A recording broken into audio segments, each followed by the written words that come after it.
우리 하나님의 말씀 보겠습니다. 하나님의 말씀은 사사기 1장 1절에서 4절 말씀이 되겠습니다.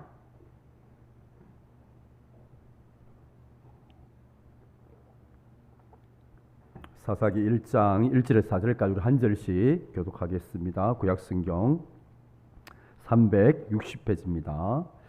1절부터 4절까지 한 절씩 교독합니다. 여호수아가 죽은 후에 이스라엘 자손이 여호와께 여쭈어 이르되 우리 가운데 누가 먼저 올라가서 가나안 족속과 싸우리이까.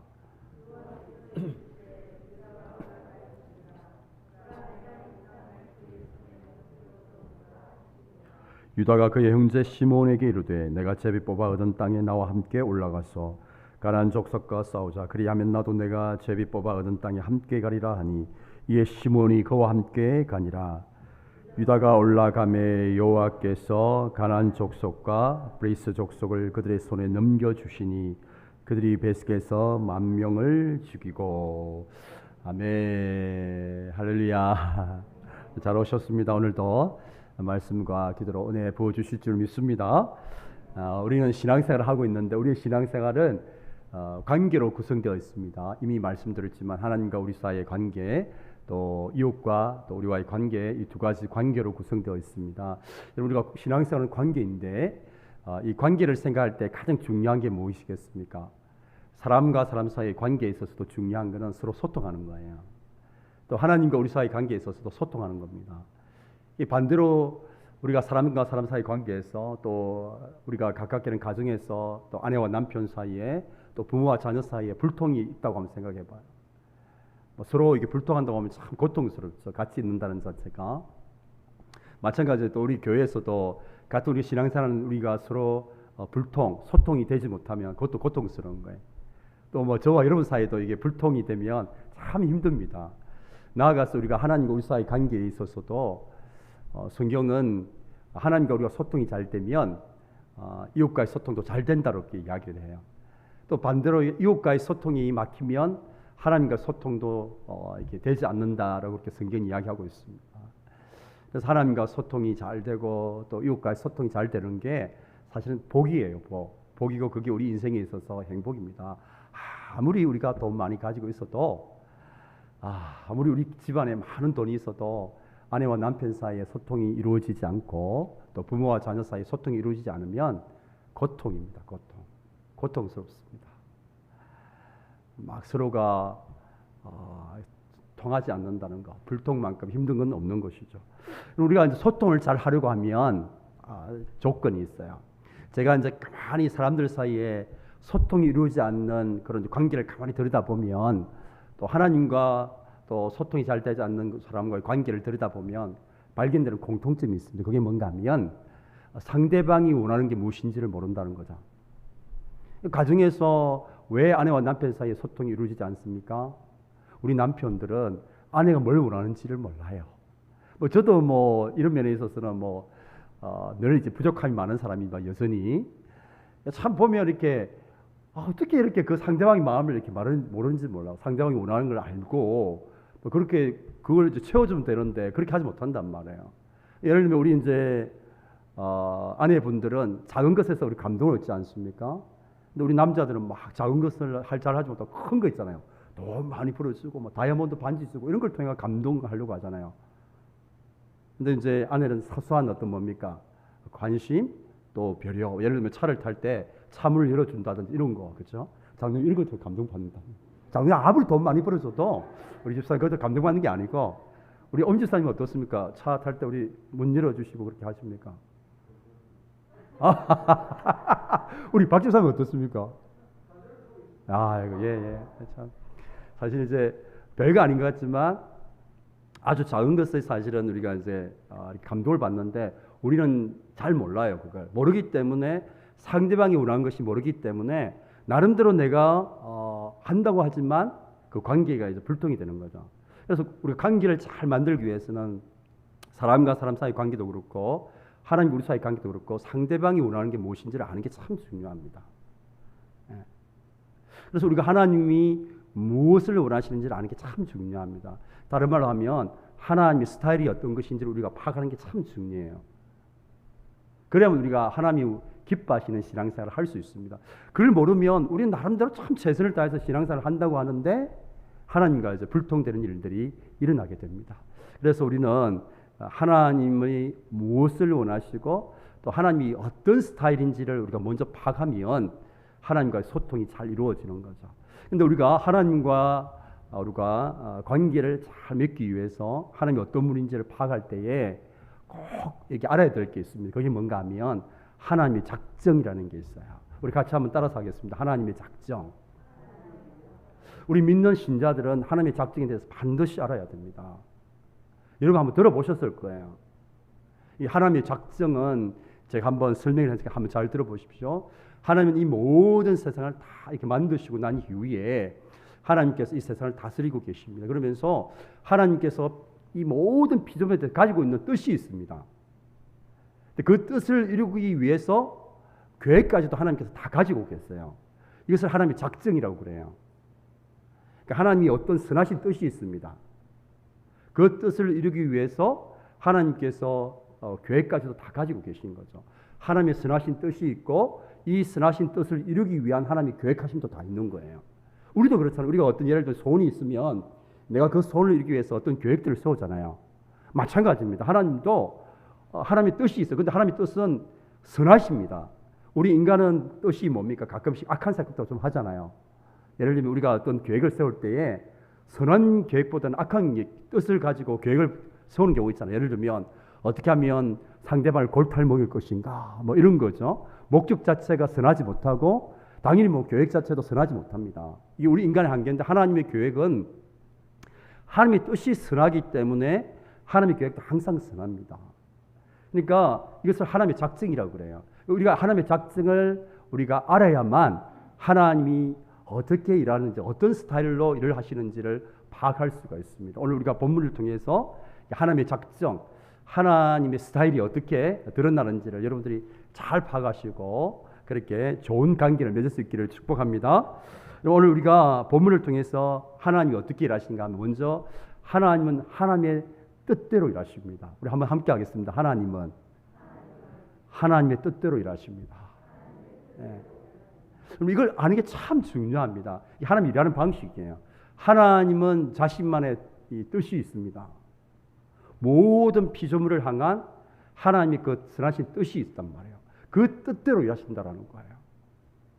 이게 기억하는 게 참 중요합니다. 그래서 오늘 본 말씀 보면 오늘 이제 배경이 어떻게 되는가 하면 이스라엘 자손이 가나안 땅에 들어와서 이제 정복 정책을 계속하지 않습니까? 땅을 분배받기 위해서 아직도 이제 끝나지 않은 거예요. 정복 전쟁이. 그러면서 오늘 이제 1절 말씀 보니까 이스라엘 자손이 이제 여호와께 묻죠. 이제 정복 전쟁을 해야 되는데 12지파가 있는데 그 12지파 가운데서 누가 가장 이제 먼저 올라가서 가나안 족속과 싸우면 되겠습니까라고 묻습니다. 그럴 때에 2절 말씀 보면 여호와께서 이르시되 유다가 올라갈지니라. 그러니까 12지파가 있는데 그 중에서 유다가 올라가서 가나안 족속과 전쟁을 가장 먼저 하라고 하나님께서 분명하게 자기의 뜻을 보여주셨습니다. 이게 하나님의 뜻이에요. 하나님의 뜻. 하나님의 뜻이 뭡니까? 이제 이스라엘 백성이 가나안 땅을 이렇게 정복을 하고 그 가나안 땅을 이렇게 분배를 받는 거죠. 이 가나안 땅을 하나님께서 선물로 주셨습니다. 그죠? 그러면서 이제 이 땅에서 이스라엘 백성이 하나님의 백성으로서 세상의 이방 백성들에게 하나님의 백성이 어떤 백성인지를 보여주고 하나님이 어떤 백성인지를 보여주는 그런 삶을 살아야 되는데 그런 목적, 그 목적을 이루기 위해서 하나님께서 오늘 보여주신 이 계획이 뭡니까? 유다 지파가 가장 먼저 올라가서 가나안 이 민족과 전쟁을 하는 겁니다. 하나님이 분명한 이 계획이 이렇게 보여줬어요. 자, 그런데 오늘 우리가 한번 질문을 한번 해볼 수가 있는 거죠. 이스라엘 12지파가 있잖아요. 12지파가 있는데 왜 하필 유다 지파가 가장 먼저 올라가서 전쟁을 해야만 하는가? 이런 생각이 들 수 있잖아요, 우리가. 뭐 학자들은 이제 이 부분에 대해서 크게 두 가지로 이렇게 해석을 합니다. 어떤 학자들은 이스라엘 12지파 중에서 유다 지파가 가장 인구수가 많다고 그렇게 봐요. 그러니까 인구수로 뭡니까? 전쟁을 해야 유리하잖아요. 가나안 민족과 이제 전쟁을 해야 되는데 어쨌든 인구수가 많아야 머릿수가 많아야만 전쟁을 수월하게 할 수 있잖아요. 그래서 아마 하나님께서 12지파 가운데 이 유다 지파가 가장 먼저 전쟁을 하게 했을 거라 이야기하는 그런 설이 있습니다. 또 한 가지 설이 있는데 이건 뭔가 하면 우리가 창세기 49장에 보게 되면 야곱이 이제 죽음을 앞두고 자신이 12아들들을 이렇게 축복하는 장면이 나오잖아요. 그 축복 내용 중에서 사실은 가장 놀라운 축복이 뭡니까? 유다 지파에게 하는 축복이에요. 우리가 아는 것처럼 예수님이 어느 지파일까요? 네? 어이구 어떻게 하셨습니까? 네. 그래서 12지파 가운데 하나님께서 가장 유다 지파가 탁월성을 발휘하게 될 것이다. 그렇게 야곱을 통해서 축복을 하셨어요.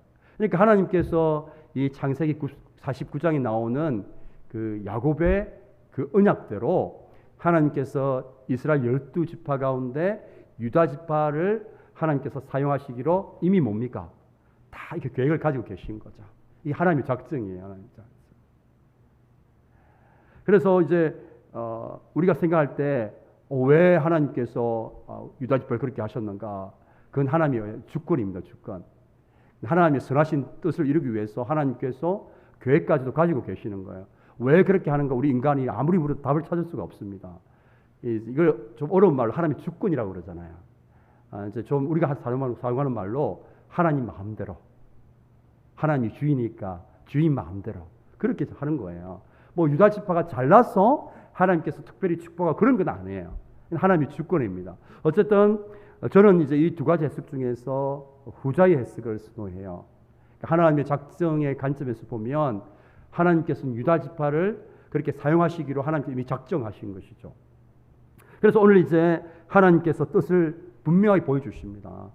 12지파 가운데 유다 지파가 가장 먼저 올라가서 전쟁하라고 하나님께서 분명한 이 계획과 뜻을 보여주셨어요. 자, 그러면 자 이제 우리가 기억해야 될 게 뭡니까? 이런 하나님의 뜻과 계획이 바뀔 수 있을까요? 바뀌지 않을까요? 여러분 어떻게 생각하세요? 하다 보면 상황과 환경이 바뀌다 보면 우리의 계획은 바뀌잖아요. 하나님의 뜻과 계획은 상황과 환경에 따라서 바뀔 수 있을까요? 바뀌지 않을까요? 바뀌게 되면 아주 심각한 일들이 일어나게 돼요. 하나님일 수가 없어요. 왜냐하면 제가 앞에서 말씀드린 것처럼 하나님의 뜻과 계획은 불변하다는 거예요. 이게 두 번째 우리가 기억해야 될 거예요. 하나님 스타일을 이해할 때. 하나님의 뜻과 계획은 절대로 변하지가 않습니다. 왜냐하면 애초에 가지고 있는 뜻과 계획 자체가 완벽하기 때문에 어떤 상황과 환경이 온다 할지라도 그것이 변할 수가 없는 거예요. 그에 비해서 우리 인간의 뜻과 계획은 뭡니까? 완전하지 못하잖아요. 그때는 그것이 최선의 계획이라고 생각하고 그 뜻을 이루기 위해서 가장 좋은 플랜이라고 생각하고 계획을 세웠는데 상황이 달라진 거예요. 환경이 달라진 거예요. 그러면 우리가 가지고 있는 계획도 어떡합니까? 바뀌는 거죠. 예를 들어 볼까요? 우리가 이제 코로나 터지기 전에 뭡니까? 매일 이제 전도를 나갔잖아요. 그죠? 매주 전도대에서 나갔는데 이게 이렇게 계획을 세워놨잖아요. 우리가 전도를 하기 위해서 이런 계획을 세워놨는데 이게 코로나라는 상황이 오면서 어떻게 됩니까? 밖에 나가서 우리가 노방전도하고 이런 전도 뭡니까? 계획이 상황과 환경에 따라서 바뀌게 되는 거죠. 하나님의 뜻은 변하지 않습니다. 절대로 변할 수 없어요. 왜냐하면 완벽하시기 때문에. 그래서 오늘 이제 우리가 계속해서 보시게 되면 하나님께서 이스라엘 백성들에게 당신의 뜻을 분명히 뜻과 계획을 보여주셨습니다. 유다 지파가 올라가서 전쟁하는 거예요. 자, 그러면 이제 어떤 일만 남았습니까? 하나님이 분명한 뜻과 계획이 보여줬으니까 이스라엘 백성은 어떻게 하면 됩니까? 그대로 하면 되죠. 아니 뜻을 모르면 문제가 되지만 하나님께서 분명히 뜻을 보여줬잖아요. 그럼 문제될 게 뭐가 있습니까? 하나님이 뜻을 보여주면 우리가 뜻을 헷갈려하고 이게 하나님 뜻인가 아닌가 헷갈리거나 뭐 분명하지 않으면 이게 막 잘못 선택하면 큰일 날 것 같고 그래서 이제 뭐 이렇게 우리가 망설일 수 있지만 분명한 하나님의 뜻이 보여줬어요. 뜻은 뭡니까? 유다 지파가 먼저 올라가 전쟁하면 돼요. 그러면 이스라엘 백성은 그 말씀대로 순종하면 돼요. 그런데 항상 그렇지만 뭡니까? 그게 쉽지가 않아요. 오늘 말씀 보니까 유다 지파가 분명히 드러난 하나님 뜻 앞에 어떻게 반응하고 있는지를 한번 보시죠. 그게 3절 말씀입니다. 우리 3절 말씀 다시 한번 같이 한번 읽도록 하겠습니다. 유다가 그의 형제 시몬에게 이르되 내가 제비 뽑아 얻은 땅에 나와 함께 올라가서 가나안 족속과 싸우자. 그리하면 나도 내가 제비 뽑아 얻은 땅에 함께 가리라 하니 이에 시몬이 그와 함께 가니라.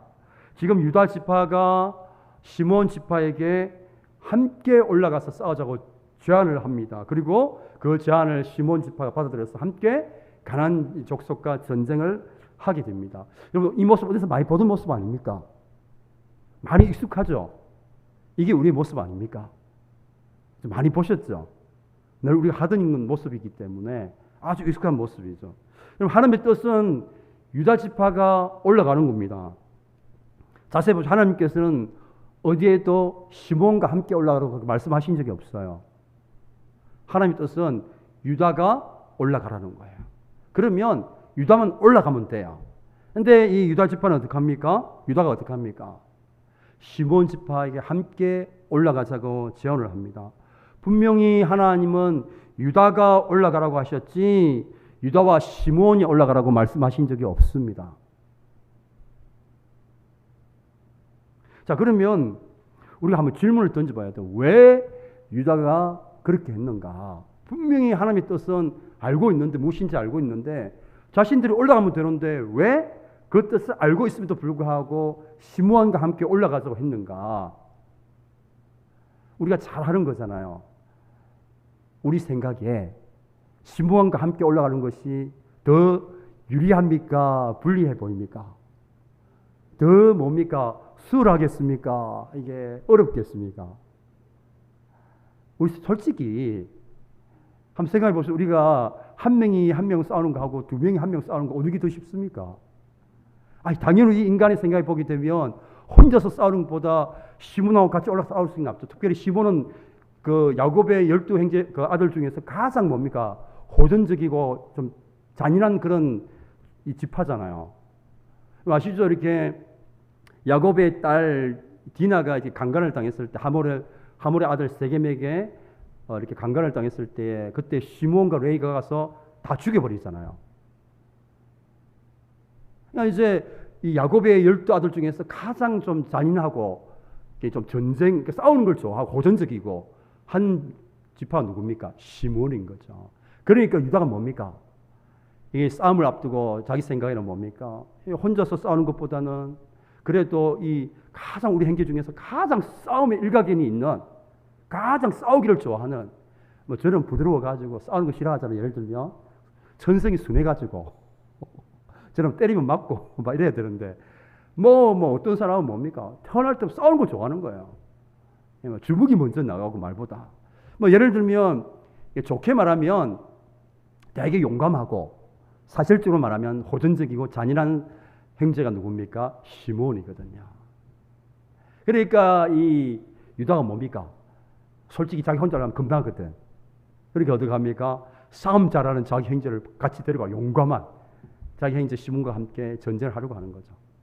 그러니까 하나님의 뜻은 유다 지파 혼자 올라가는 것이 뜻인데 유다 지파 자신들의 생각에는 뭡니까? 상식적인 생각하잖아요. 우리가 다 계산을 하잖아요. 우리가 항상 그렇지만 우리 사람은 계산을 합니다. 어떤 일을 하든지 다 계산을 하잖아요. 우리가 하나님의 뜻이 나왔는데 우리가 딱 주판을 한번 튕겨보니까 이것보다는 이게 더 좋은 것 같아요.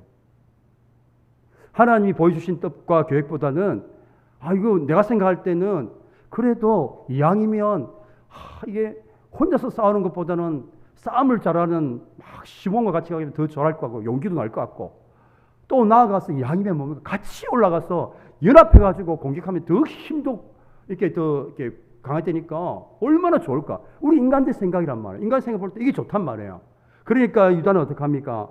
자기가 어떻게 하는 것이 더 유리한지 계산하고 난 이후에 하나님의 계획보다는 자신의 계획대로 실천하는 것들을 보게 돼요. 그럼 이게 이제 우리의 모습이기도 하죠. 이 유다의 모습이 우리의 모습이기도 해요. 우리는 신앙생활을 하면서 빨리 이렇게 경계해야 될 게 뭡니까? 이런 유다의 모습이에요. 하나님의 뜻이 무엇인지 우리가 알고 있음에도 불구하고 우리의 생각과 우리의 지식과 우리의 경험으로 이걸 계산을 해봐요.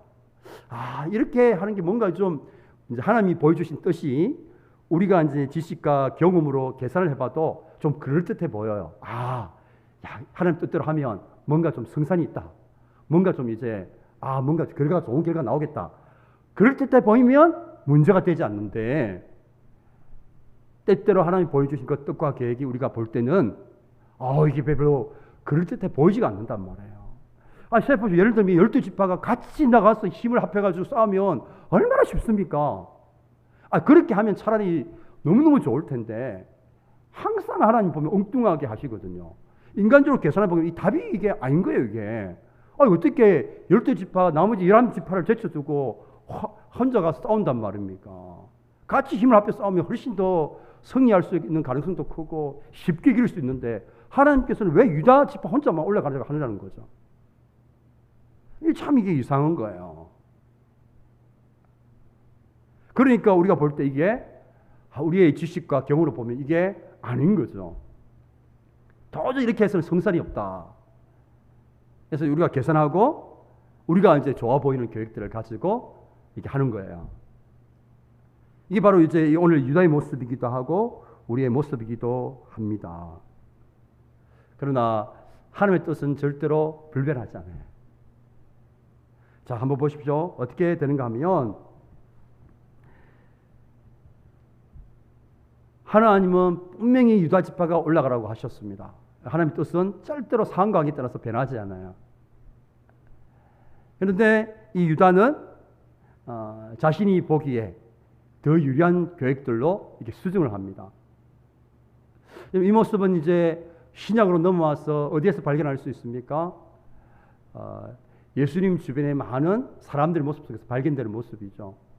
예수님이 십자가를 지는 방식을 통해서 인류를 구원하시는 방식을 하나님께서 딱 작정을 하셨어요. 근데 이게 사람들이 볼 때는 좀 그럴듯해 보입니까? 아니면 좀 미련하고 어리석게 보입니까? 아닌 거예요. 우리가 볼 때는 좀 폼나게 뭡니까? 이렇게 로마의 황제로 태어나가지고 많은 군대를 거느리고 막 그렇게 전쟁을 해가지고 하면 폼이 나잖아요. 태어날 때도 마국간에 태어나지 말고 저 로마의 항공에서 태어나고 이렇게 태어나면 좋은데 그것도 그 당시에 가장 저주의 상징인 십자가를 지는 방식을 통해서 인류를 구원하는 그런 하나님의 뜻이 그 계획이 사람들이 볼 때는 정말 뭡니까? 어리석게 보이고 미련하게 보인단 말이에요. 그러니까 사람들이 어떻게 합니까? 밀쳐내는 거죠. 그래서 예수를 따르는 제자들도 뭡니까? 이런 메시아가 아니고 고난받는 메시아가 아니고 정치적인 메시아. 그걸 생각하고 있다가 그대로 이루어지지 않으니까 어떡합니까? 가룟 유다는 은 30 받고 팔고 제자들 다 도망가고 그 예수님 따랐던 많은 사람들 다 이제 반대로 뭡니까? 예수님 십자가 못 박으라고 그렇게 변심을 하게 되는 일들이 일어나잖아요. 그래서 우리가 신앙생활하면서 가장 위험한 건 뭐냐면 하나님의 뜻이 분명한데 우리가 경험과 지식으로 하나님의 뜻을 우리가 계산하고 제한하는 거예요. 우리가 신앙생활하면서 늘 이것을 조심해야 돼요.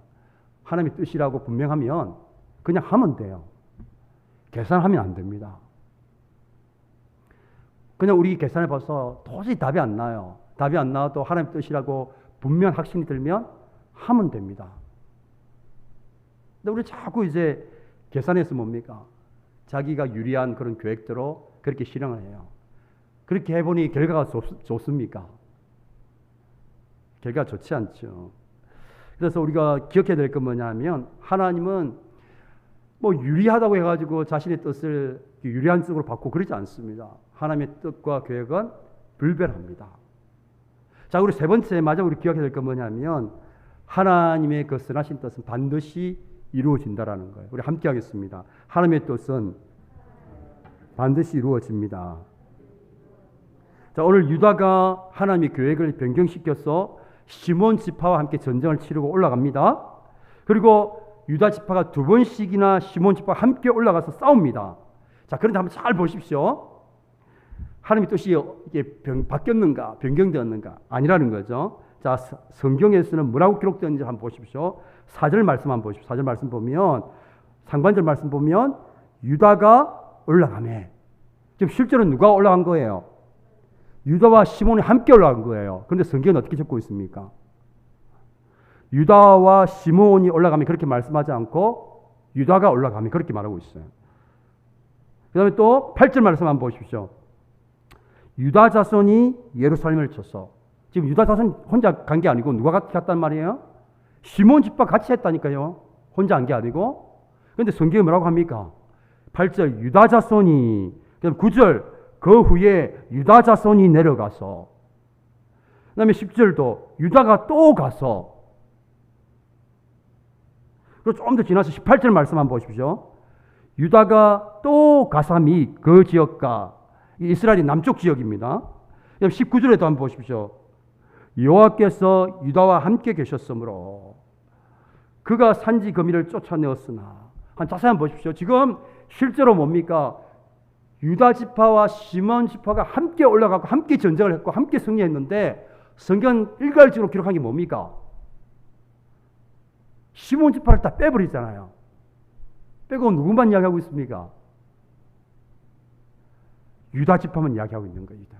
유다 지파가 올라갔고 유다 지파가 이겼고 계속해서 유다 지파만 언급하고 있는 거예요. 하나님은 절대로 당신의 뜻을 이렇게 꺾지 않으십니다. 이게 하나님의 고집이고 하나님의 열심입니다. 이걸 통해 우리 보여주는 게 뭡니까? 하나님은 하나님의 뜻을, 자신의 뜻을 세우시고 그 뜻대로 일하시고 그 뜻과 계획은 절대로 바뀌지 않고 반드시 이루신다라는 거죠. 자, 그러면 이제 우리가 해야 될 일이 나오는 거예요. 우리가 해야 될 일이 뭐가 있겠습니까? 하나님이 하나님의 뜻대로 일하시는 분이라면 우리가 초점이 뭐가 돼야 됩니까?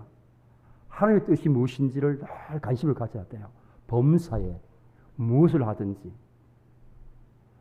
우리 삶의 모든 순간, 사업, 자녀의 일들, 이사하는 일들, 우리도 세상 사람들처럼 좋은 날짜 골라가 이사할 날을 정하고 결혼 날짜를 선택합니까? 우리의 좋은 날이 어디 있습니까? 365일이 늘 좋은 날이지. 주님과 함께 하기 때문에.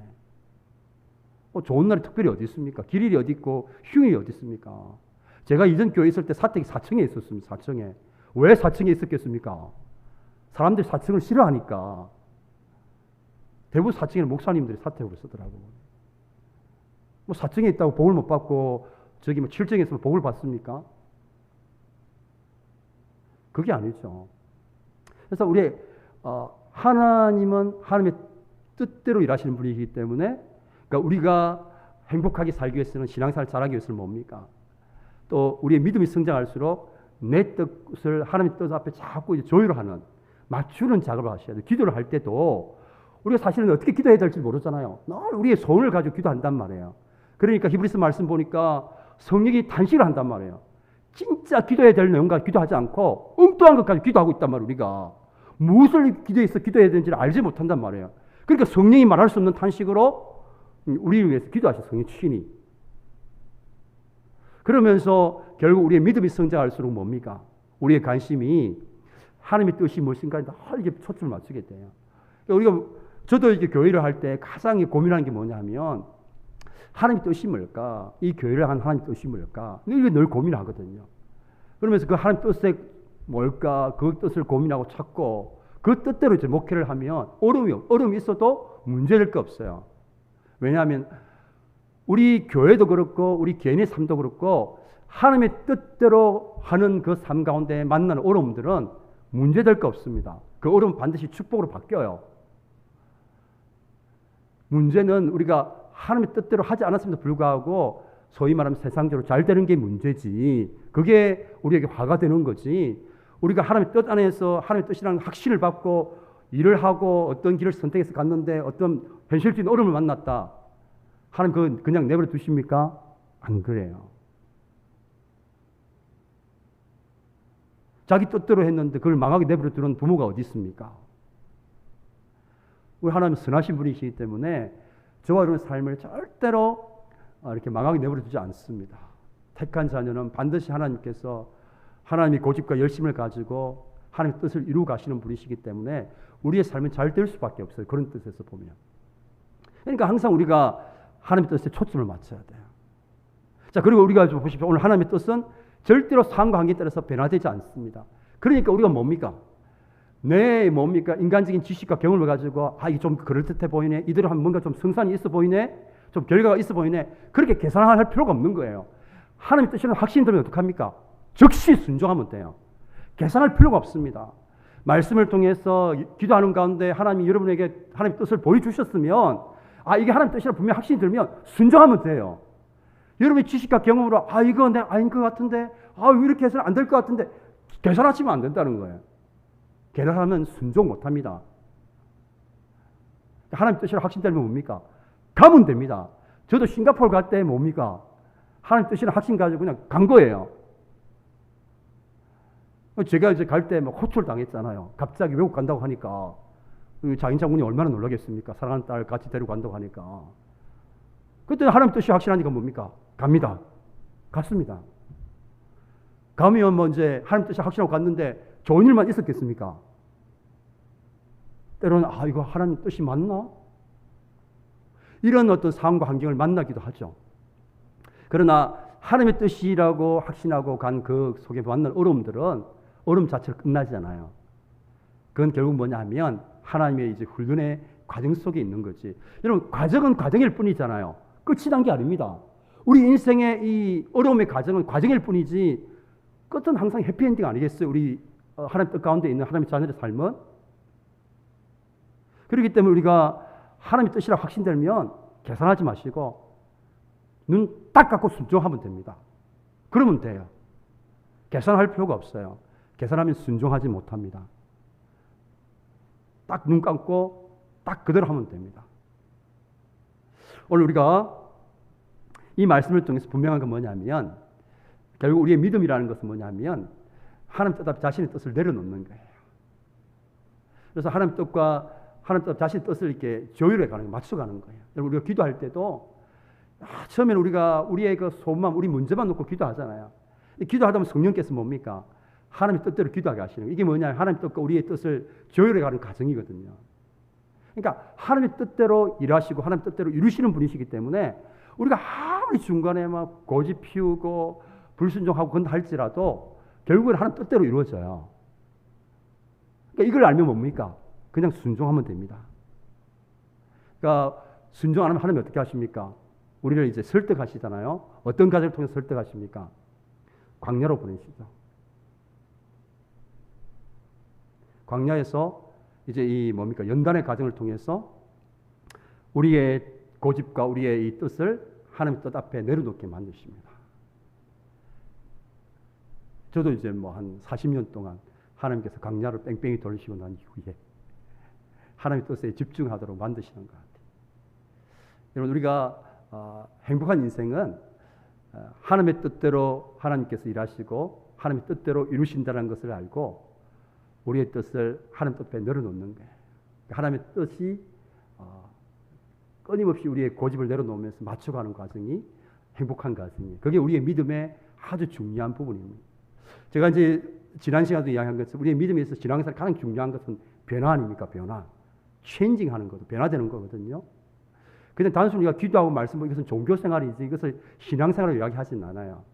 물론 우리 신앙생활은 이런 종교적 요소가 있지만 만약에 변화되는 삶이 없다면 우리의 모든 신앙생활이 그게 신앙생활이 아니고 종교생활이 되는 거예요. 우리가 참 신앙생활 되기 위해서는 어떻게 합니까? 변화해야 되는데 변화의 과정은 뭡니까? 하나님 뜻 앞에 내 뜻을 자꾸 내려놓고 하나님 뜻 앞에 내 것을 꺼놓고 내가 볼 때는 이거 아닌 것 같은데 하면서도 하나님의 뜻이기 때문에 내가 내려놓고 순종할 수 있는 그런 삶을 통해서 계속 하나님이 원하시는 그런 모양으로 그런 사람으로 그런 믿음의 사람으로 내 자신이 빚어져 가는 것이죠. 이게 우리의 이제 신앙생활의 일생이라고 할 수가 있습니다. 저는 우리 평강교회 모든 믿음의 가족들이 하나님 뜻 앞에 자신을 내려놓는 이 하나님이 우리를 하나님 믿음의 사람 빚어가신 이 과정들을 잘 통과해 가서 하나님이 쓰시기에 또 합당한 사람, 또 우리를 통해서 하나님의 뜻이 이루어지는 그런 복된 삶을 살아갈 수 있기를 주님의 이름으로 축원합니다. 예. 우리 시간 또 찬양하면서 같이 한번 기도했으면 좋겠습니다. 내가 주인 삼은 모든 것 내려놓고 내 주 되신 주 앞에 나가 찬양 함께 하겠습니다.